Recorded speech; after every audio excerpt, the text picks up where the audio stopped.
Годината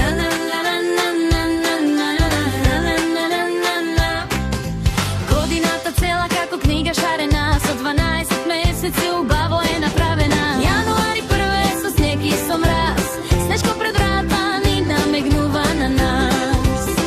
Февруари е краток, најмалку цел ред, не штипе од студ, со снег и со лед.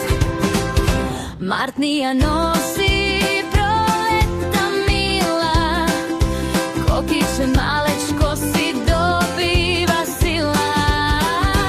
Април се смеje со дождец и сонце, од древата зелена цути секојат звонце.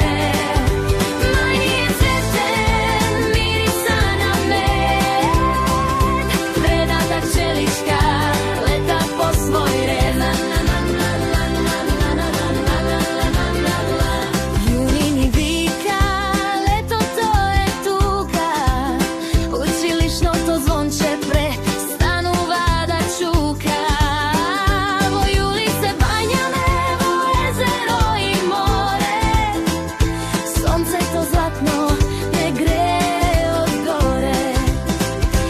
Август е топол, сонце силно сјае, но летниот распуст уште малку трае. Септември пак звони, не вика на час, со есенски бои се дружи со нас. Октомври ни праќа жолти листја вор, капките дожд си прават свој хор.